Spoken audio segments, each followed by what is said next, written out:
বন্ধুরা আজকে বলি মাম্মাম কেন রেগে গেছে। এই দেখুন বন্ধুরা, তুই ক্যামেরাটা কেন নিয়ে এসেছিস? কথা শুনবি বলে? কথা শোনাচ্ছে কেন? কথা শোনাবো না মানে? তোকে তো বললাম যে নন্টি দেখ কালকে একটু ভাত আছে, আমি খাবো না ওই ভাতটা, তুই খেয়ে নে। আর আমি গরম করে দিচ্ছি, ডিম টিম করে ভেজে দিচ্ছি। কি না আমাকে ভাত ভেজে দাও, আমি স্নান করতে যাবো আর এখন ভাত ভাজবো, ভাত ভাজতে যাবো। মামা এত সবজি কাটেছো? তো ভাত ভাজাটা কিছু হবে আমার আমার মাথা দিয়ে? রেগে যাচ্ছ কেন? তো রাগ করবো না, কি করবো? বানাচ্ছই তো, রেসিপিটা শেয়ার করে দাও। সবাই জানে ভাত ভাজা কেউ বানাতে জানে না, এরকম কেউ নেই। যারা জানেন না তাদেরকে দেখিয়ে দাও। তুই এটা বল না, বল বল মামা আমার রেগে থাকবে, আমাকে কথা শোনাবে, গ্যাজ গ্যাজ করবে, কি দরকার তার থেকে এইগুলোই দেখাতে থাকি, তাই না?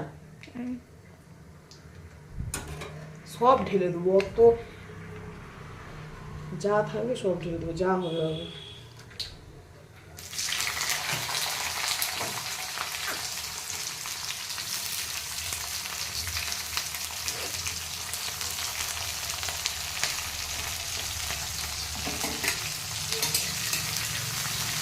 আমি একটু চপবো না, তুই বলতো আমাকে, আমি কাজ করবো, স্নান করতে যাবো, পুজো করবো। হ্যাঁ, তুই যদি এমনি ডিম ভেজে দিতে আমি করতাম, এক আধ দিন কি ভাত খায় না লোক? জল ঢেলে ভাত খায় না? জল ঢেলে ভাত খেলে এই শীতকালে বানাচ্ছ যখন তাহলে বকছি যাবে না। এই শীতকালে জল ঢেলে যদি ভাত খাস পেট ঠান্ডা হবে, কারণ শীতকালে মানুষ জল কম খায়। কি হয়ে এইগুলো যদি খেয়ে নিস, আমার তো শরীরটা ভালো না তুই জানিস, তার উপরে যদি এরকম খাতা থাকে না, দুদিনে শেষ। যখন বানাচ্ছ তো বকছো কেন? দেখ টমেটো এইরকম কাটতে হয়, কোনো বীজ বীজ টমেটোর বীজ খেতে নেই, সবাই খায়, আমার ভালো লাগে না। ক্যাপসিকাম, ফুলকপি, পেঁয়াজ কলি, দেখছিস তোর জন্য কত কিছু আমাকে কাটতে হলো, এখন কত কিছু কেটে তারপর আমাকে রান্না করতে হচ্ছে, ভাবতে পারছি। আবার স্নান করবো, পুজো করবো, আবার দুপুরে রান্না করবো।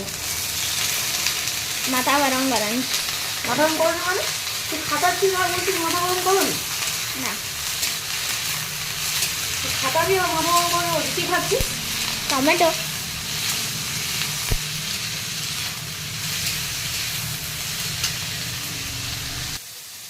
আবার তেল দিচ্ছ কেন? ডিমটা কি আমার কি রে ভাজা হবে? ডিমটা ডিমের কি ভুজিয়া বানাবে? ডিমটা না হলে ভাত ভাজাটা কিসে হয়? তাহলে ভাত কখন ভাজবে? ডিমটা ও মানে